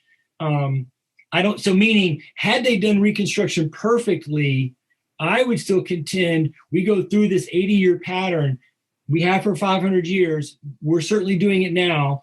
I assume it will continue. It doesn't have to, the pattern. But we would have had something else going on in the same 80-year window, regardless of what they did. Now, to your question, I agree with you. I don't know of any. I've tried to think in general terms, and as you were talking, I was trying to wrap my brain through a series of moments. This then becomes a question, right? So where we are now, one of our problems. So why didn't they? Well, besides the fact that Lincoln was being too nice, are you going to kill 4.5 million people? Even if you say, well, it wouldn't have been all 4.5 million. Fair enough. 2 million? Are you ready to execute 2 million people, or at least imprison 2 million people? Most of us would say, oh, no, don't do that. Stalin would be like, yeah, hell yeah, of course. Why wouldn't I? I got to get rid of these people. And when you take it to now with 330 million people, right? So 74 million people voting for the president. It's a big number. And so then the ideas of how do we go forward becomes really challenging post victory. So let's assume that maybe this is the end. I don't know that it is. And by 2022, 23, the great crisis is over and we get a new set of values like you and I have talked about and everybody's on board. There's still 70 million people who are unhappy. That's a heck of a lot more than the 4.5, 6 million people in the South in 1877. And look what damage has occurred because they weren't handled in that way. They were allowed free reign in their geographic space. Like you don't officially get to be the Confederate States of America, but largely you can be the Confederate States of America. So just pay your taxes to the rest of us. So what happens if we allow these 74 million? And, and I see 100 years from now, people go, yeah, back in, in 2021, when it was only 74 million, now it's right. Like, right. do we just, well, not to be, suggest bad things, right? But what's the way you handle that? Well, you either do run them all off, right? So historically, that is what has happened, except for the Civil War period, or you eliminate them a different way. And that is you get rid of a section of the country. You say, this is the section that holds these values, and you move here. And the rest of this is not part of us. Yeah. Now, no president's going to do that. Nobody's going to allow that to happen. No, I don't think it would be smart. I don't think that you give them anything, because if you do, at some point, if you continue to prosper, they're still going to be angry. And they're not your country anymore. You don't care. But they're going to be someone who attacks you at some point. Yeah, but they'll be so theoretically, right? Theoretically, right? You'll be so advanced economically and in other ways because you've gotten rid of all these bad apples that they want to attack you and die. Okay, fine. We're not going to attack you, but yeah, you're down there in swampland doing whatever you're doing, crazy, whatever. The rest of us are living over here. As we've seen throughout history, though, there's always these shady opportunists who will be happy to go to the other side. You mean somebody would make money through warfare and selling weapons? What are you talking about, Kurt? I'm shocked that you would suggest something like that. Yeah, so as cold-hearted as it sounds, I say the only way that you move forward is you have to eliminate them. I know this. I as it's coming out of my mouth. You go, how, if you consider yourself a moral person, how can you do that? And I would almost ask the question, as a moral person, how could you not do that? How could you put your Stalin was good. He was a good guy. He did the right thing. See, Mao was a good guy. Mao was a rock star because he did exactly what you just said for all the reasons you just said. Right, exactly. So if you think, again, because you're the winner, you hold the moral high ground. You think this is what's best for us, for our people. If my future, but at what cost, right? So I mean, let's go back to the pandemic, right? People were saying, "Wow, look at China; they're amazing. They just handled it." Well, yeah, because for the past 60 years, you knew people who died. You don't say anything in opposition or you get killed. And not just one or two. I mean, Stalin blew Hitler away. Hitler's got his, 5 to 7 to 9 million. And Stalin's like 30. He's like, forget you. I'm not. Mao's like, I got both of you beat. I mean, he's close to, in some accounts, over 100 million people have died under Mao and Mao's changes, right? So you did fast forward from 1948, right? Or what is 48? I think it was 48, 1948 to 2020. And you say, well, in the year 2020, there's going to be a pandemic and we will survive it so much better than those liberal individual rightist people. Are you willing to say, I'll be the Mao in 2020 for the United States to kill the 100 million ne'er-do-wells so that in a future year, we can control everybody so that we can protect ourselves from a pandemic? I promise for everybody who plays my way, there'll be no limit of individual rights. If you do what I say, you'll have all the rights you want. If you don't do what I say, it's a different story, but then you're not doing what we value as the value. Right. And see, that's the thing. It's like, this is one of those questions where I don't see there's a clear-cut answer. Now, you may go, yes, there's a clear-cut answer. You don't kill 74 million people. I'm not suggesting that. I'm suggesting something needs to be done, because all this malcontent is just going to continue to breed, and it's going to continue to become a thorn in our side, and to the point where this time it was just an attack on the Capitol building that was with a bunch of bunglers who couldn't get their way, fight their way out of a wet paper bag. But the next time, maybe it's not. Yeah. Maybe it's something, much more dramatic and much more prepared, to where people, I would just suggest what history tells us is that you should assume that. Right. Maybe not this next week or this next month, but history tells that you assume that. And the one thing you could say, which is again why the pattern moves into the next phase, which is the high. And there was a high in the 1870s, 1880s. It was just more muted for the reasons that you've expressed, we've talked about, is because you have silenced the losers. The losers are silenced. Now, again, I still claim the pattern began. We talk about it beginning 500. It could end, right? So I'm not saying it's a guarantee, right? And one of the reasons why I would say I don't know is because our numbers are so big, right? But that there will be that sense. There will be in the next decade, if not within the next 5 years, in my opinion, the explosion that we've still not. Everybody's like, oh, it's been terrible. I'm like, you ain't seen nothing yet. That explosion will happen, or the pattern will break apart, which is also possible. And maybe that'd be better, right? That you have this kind of this lingering malignment that just kind of festers and festers and festers. I would suggest, even as a Christian, I kind of look at more of a kind of a biological, like, what does the species do, right? That's unsustainable for the species, at least in this part of the world, that lingering festering, right? So I will put my name on the money now, saying that within 2 to 5 years, there will be a big enough blow up.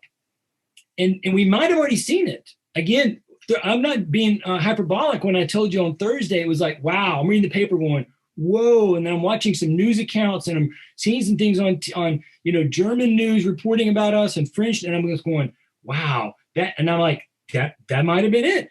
Meaning that there's enough leverage for the winners to then impose their will, right? And that's what happens. And again, that they failed to do that to the complete extent in 1865, 77. But they had their moment where the losing side acknowledged they lost. Now, why I would say maybe, again, just picking on Thursday, that might not be it, is I don't see enough evidence that the losing side, so the 74 million who voted for Trump, perceive that they've lost yet. So that's why I would say it's still coming. Whether it's military, whether it's economic, whether it's something Biden's able to do through Congress, maybe there's some other thing that gets involved that kind of plays a role, like economics or something.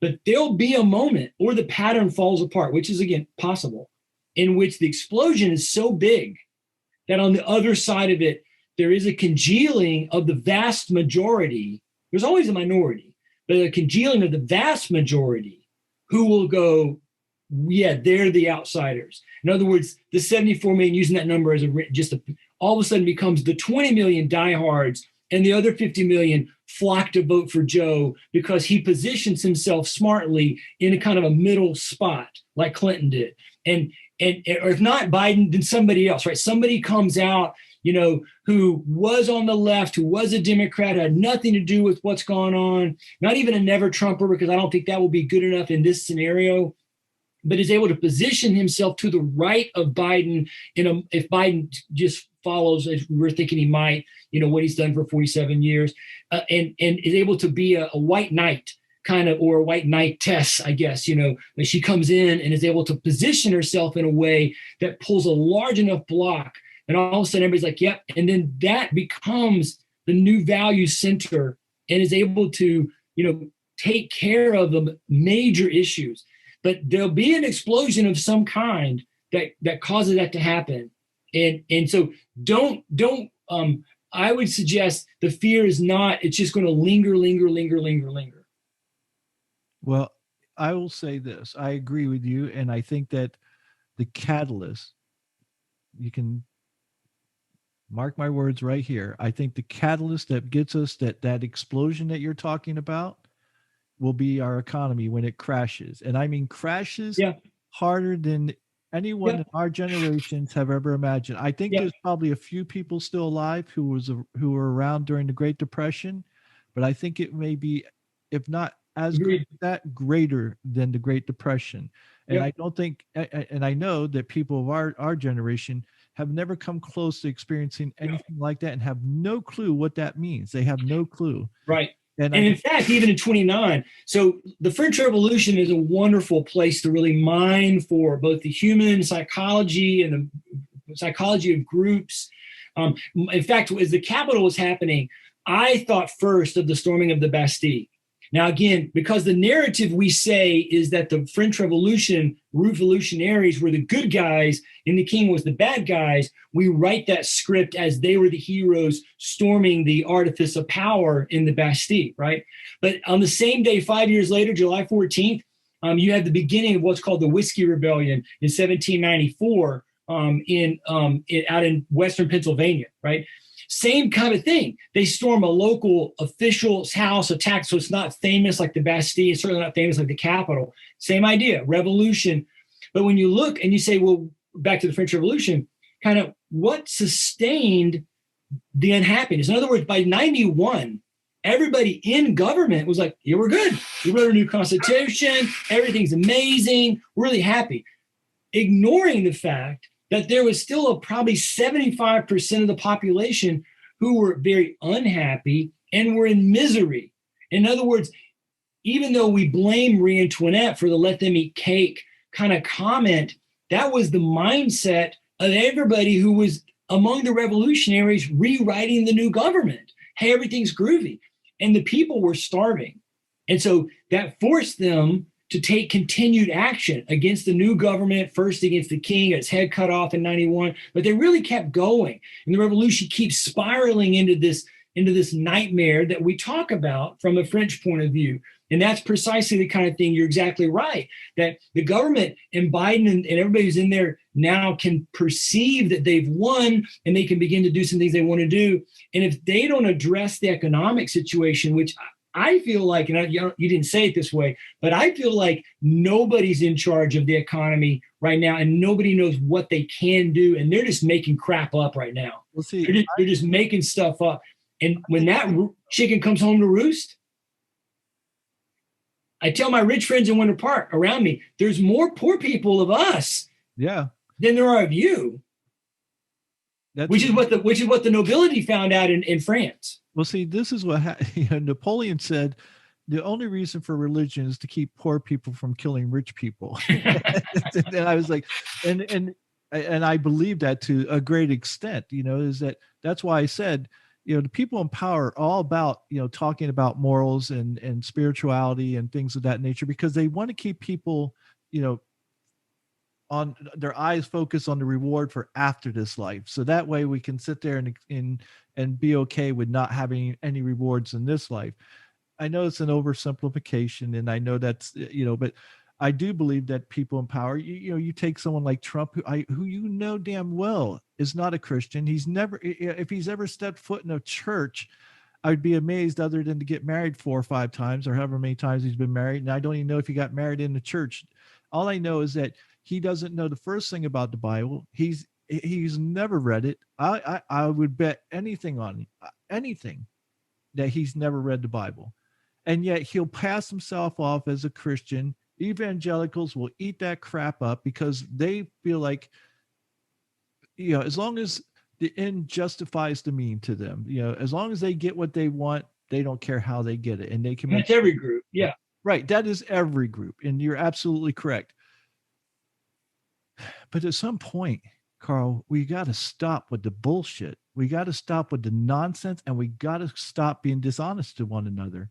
And that's where I see us where, the people in charge right now, I think Biden knows. I think anybody who McConnell knows, Pelosi knows, they all know that this economy is going to crash. They just don't want to be the one in office when it happens. You're going to get blamed for it. But in fact, it's not their fault. It's the fault of all of them for the past several decades, Yeah. that's why we're at where we're going to be. And when it crashes, it's going to crash hard. I won't be surprised, honestly, if the dollar no longer becomes the standard. I I really, think there's a lot of questions about that with some of the moves most recently. There's a new trade agreement that China made with Europe, yeah, which so a lot of people are wondering, what's happening there. I heard a really interesting interview of I think he was he was German, but I think he was the CEO or the leader of it was like the European Chamber of Commerce or something like that. So I'm not sure if that was just a perfunctory group and it was just some guy they interviewed, or if he was some kind of an official, like for the EU kind of a thing.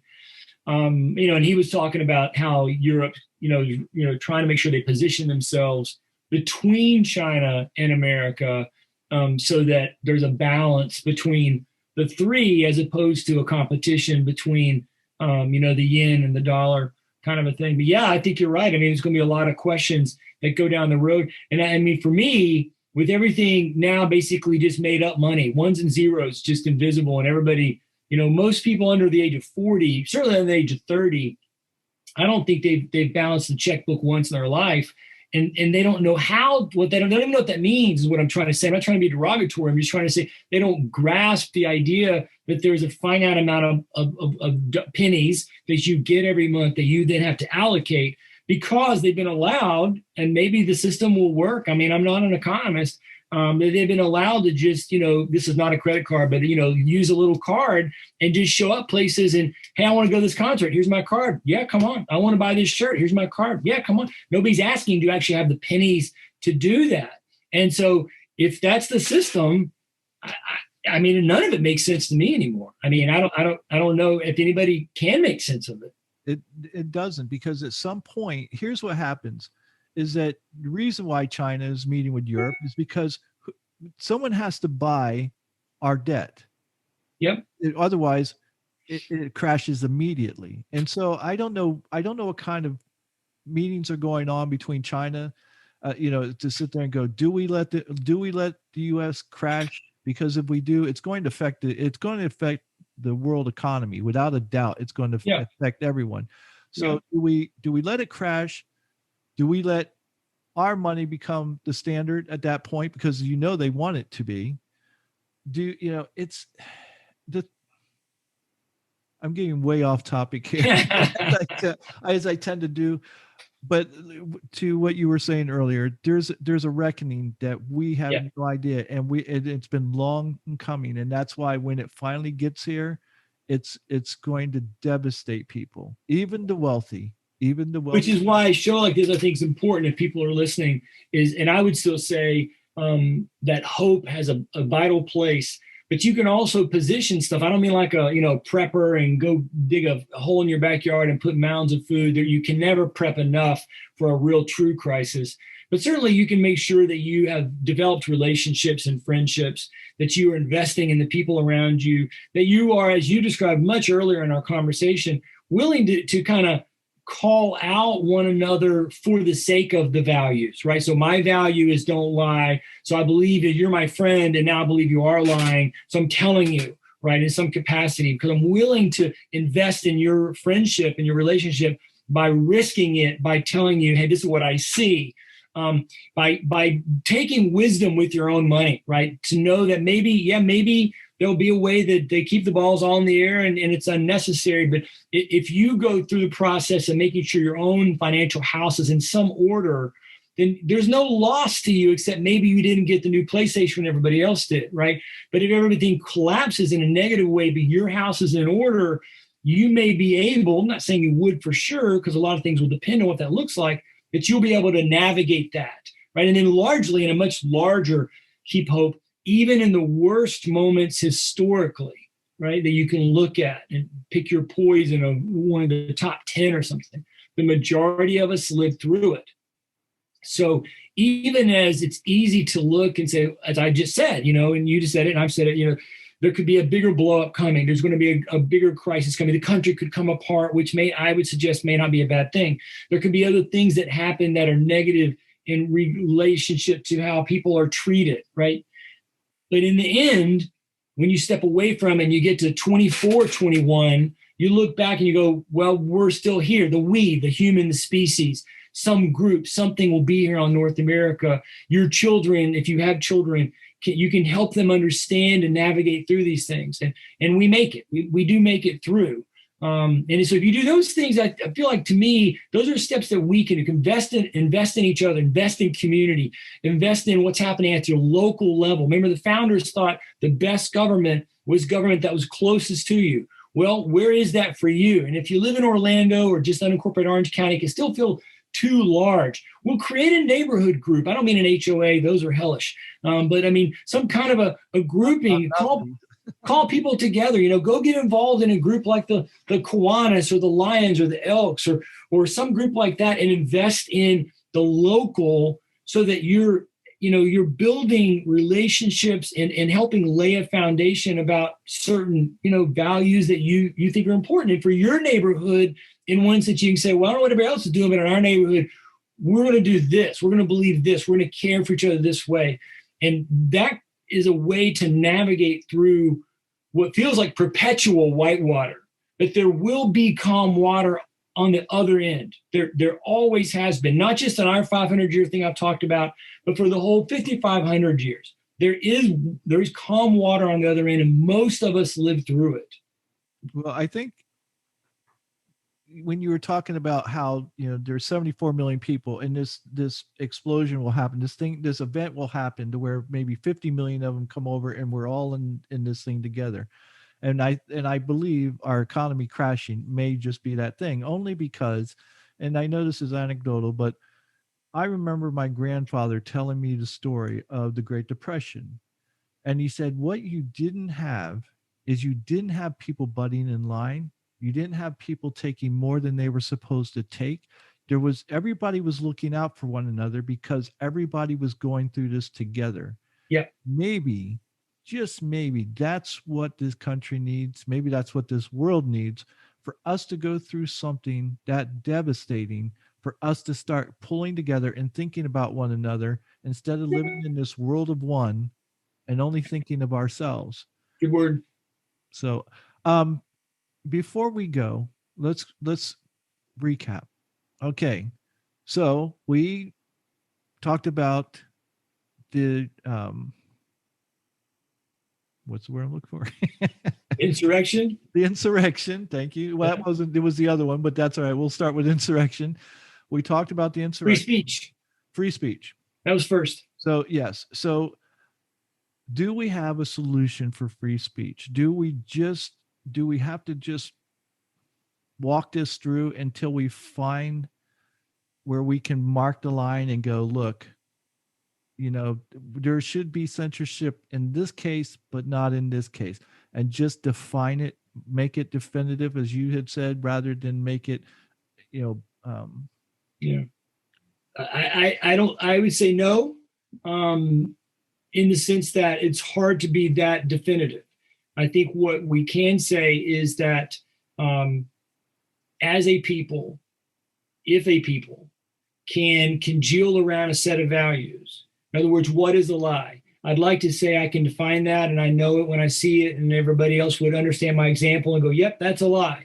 But as we are able to be in a place, in a space where we as a people can say, this is a common value for us, which, by the way, begs what John Adams said, in that the people must have knowledge, right? So our education, and the education, not just in a formal education, but in a commonsensical education kind of way, it's not quite fair and probably not accurate to say that, we're alive in one of the dumbest times in our national history, or we have a dumb generation, the millennials or whoever else, the young people we won't talk about. But it does feel like we're on the road idiocracy laid out in the movie.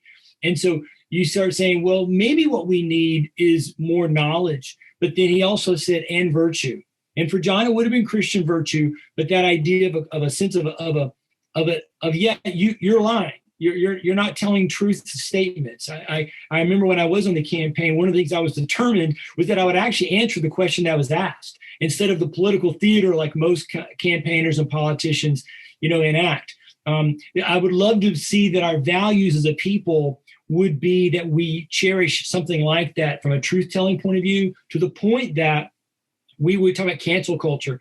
We'd start canceling groups like CNN and MSNBC and ABC, and they'd start saying, why is our viewership falling off?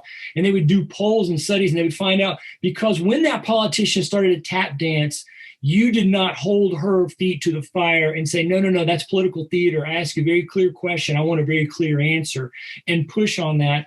And at the same time, we hold ourselves accountable to vote these people out of office. We have to remind ourselves that no one, not even Trump, is actually there in some dictatorial way, like he took over. Part of the lie, and I mean that intentionally, of what we've been told from the resistance for the past 4 years has been an implication that somehow Trump took over the country. No, he and all the other 500 of them were elected, and we keep electing them. So like you said, we get the leaders that we deserve because we elect them into office, right? But if we could begin to hold some common value, then we would be in a place to start, I think, saying collectively, there's no question that that statement is an untruth or a statement that should not be allowed in a quote unquote free speech arena. It's no longer just toss it out in the arena of ideas, let the marketplace deal with it, let people have enough knowledge to kind of block it off. That's still core. If we have more knowledge, then the crazy people, everybody goes, they're crazy people, and nobody listens to them. And you don't see groups, well, I won't even name some of the groups, but groups from the left and the right, we won't see them grow because everybody knows they're crazy psychotic people. And they become this minority little group of less than 1%, right? But you have to have knowledge in the wide, as John said, widely diffused among the populace, right? And so then when you did have some line, some things that go beyond the pale, right? That there is very clear, and we don't believe it's a free speech impediment. We believe that we're enforcing the common values that we hold to. But I don't think that even then that you're in some spot where somebody could write down on a tablet, this is the line you've crossed, because it's always a moving target. Right. Well, here's what I see that I personally believe is the solution to this issue and many issues that we have. One, let me just say this. I've said this for many years. I'll continue to say this as well. People always say knowledge is power. And I continually say knowledge is not power. Applied knowledge is power. Knowledge is nothing if you don't use it. Yep. You be the smartest man in the world, and if you don't use it for anything, even if if you don't even do something like go on Jeopardy and win some money with it, it means nothing. So yeah, that's number one. Number two, I believe the solution to all of this is honesty. Yeah. I think it's honesty and sincerity. Quit playing the game. If you want to play the game, just realize that you are that percentage of people who want to cause more problems. You care about no one except yourself. And I'd even argue you probably don't even respect yourself, because if you're willing to lie to yourself, if you're willing to lie to your family, if you're willing to lie to your friends, you have no respect for them or yourself. It's not possible. You cannot love yourself and lie to yourself or lie to others. I guarantee you cannot. You can sit there and lie to yourself and tell you that you love yourself, but you don't. So your actions prove that. So I'll give you one example real quick. As I've pointed out to you many times, and my listeners, viewers know, I was a big Bernie supporter. Mm-hmm. One of the things I love about a gentleman by the name of Kyle Kalinske is that he is one of those honest people. And that if Bernie Sanders were to say or do something that I don't agree with, I'm not going to sit there and make excuses for him. I'm going to call him out. I don't care that I like him. I don't care that he's my candidate. If someone says, well, Bernie Sanders says that millionaires should pay more in taxes, why hasn't he? That's a good question. I'm not going to sit there and make excuses. I want to sit there and go, hey, Bernie, I got a good question for you. Why haven't you written a check, to the government since you think you should be paying more taxes? But we have to be honest. We can't sit there and continue to lie and make excuses for someone because they say the things that we like or we happen to like them and make excuses. We have to be able to call them out. We need to be able to call ourselves out. We need to go when we're being dishonest or we're being hypocritical.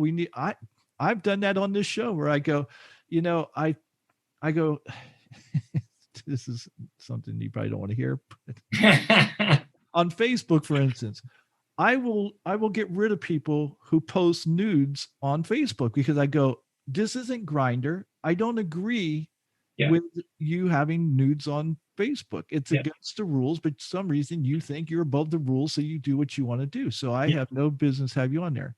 I had a gentleman who's actually a gay porn star on my show, and I think he's an attractive person. And I said, if I saw yours on there, I don't know that I would get rid of you.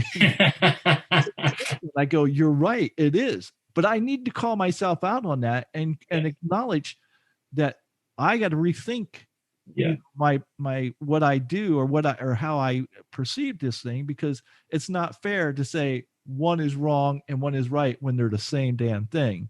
And that's what we've done as a country. We sit there and make excuses for our wrongs, why we freely point out the wrongs on the other side.